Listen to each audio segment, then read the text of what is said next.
Doctor Padma Gurmed, healer, Padmashri 2026. మరుగవుతున్న వారసత్వానికి పునర్జీవం పోసిన వారు.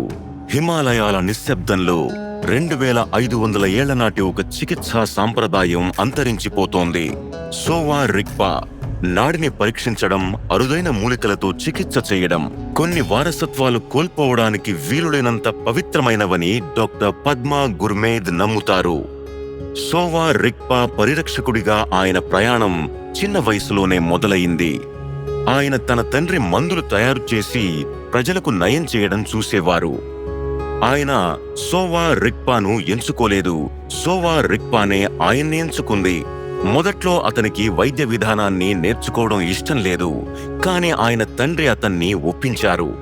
డాక్టర్ గుర్మేద్ ఈ వైద్య విధానాన్ని పునరుద్ధరించడానికి తన జీవితాన్ని అంకితం చేశారు. ఆయన సోవా రిగ్పాపై ఎన్నో పుస్తకాలు కూడా రాశారు. కానీ సాంప్రదాయాన్ని పరిరక్షించడం అంత సులభం కాదు.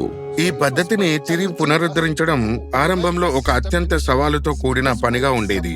ఇది భారతీయ వారసత్వం అని మన సొంత ప్రజలను ఒప్పించడం చాలా కష్టమైంది. ఏ విద్యార్థికైనా సోవా రిగ్పా ఒకప్పుడు చివరి ఎంపికగా ఉండేది. వ్యవస్థ అంతమైపోతోంది. కానీ ఆయన వదులుకోలేదు. డాక్టర్ గుర్మేద్ అనేక మంది సోవా రిగ్పా ప్రాక్టీషనర్స్ ని ఒకచోట చేర్చారు, కాన్ఫరెన్స్లు నిర్వహించారు, ప్రాచీన సాహిత్యాన్ని గ్రంథస్థం చేశారు. మన గౌరవనీయ ప్రధానమంత్రి గారికి ఆయన చేసిన అభ్యర్థన ఫలితంగా లేలో నేషనల్ ఇన్స్టిట్యూట్ ఆఫ్ సోవా రిగ్పా స్థాపించబడింది.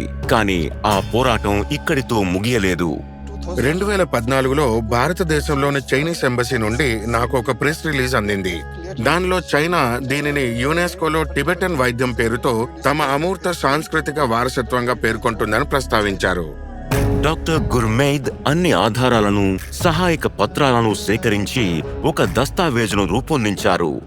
ఈ సుదీర్ఘ ప్రయాణంలో డాక్టర్ గుర్మేద్ కు ఎంతో మంది మద్దతిచ్చారు. నా కుటుంబం ఎంతో త్యాగం చేసింది. దాదాపు 25 ఏళ్లుగా నేను సెలవు తీసుకోలేదు. మా నాన్నగారు ఆరోగ్యంగా ఉన్నప్పుడు వైద్య బుద్ధుడు నీతోనే ఉన్నాడు, ఒక గొప్ప కార్యాన్ని చేపడితే ఏదో రోజు తప్పక విజయం సాధిస్తావు అనేవారు. ఒక కొత్త తరం ప్రాచీన జ్ఞానం వైపు మళ్లుతోంది. డాక్టర్ గుర్మేద్ అవిశ్రాంత కృషి ఫలితంగా సోవా రిగ్పా కేవలం మనుగడ సాధించడమే కాదు, నూతన జీవం పొందింది. ఒక వైద్యుడి కుమారుడు భారతదేశంలో సోవా రిగ్పాకు ఒక ప్రేరక శక్తిగా మారిన స్ఫూర్తిదాయక ప్రయాణం. డాక్టర్ పద్మా గుర్మేద్, పద్మశ్రీ 2026. శతకోటి వందనాలు.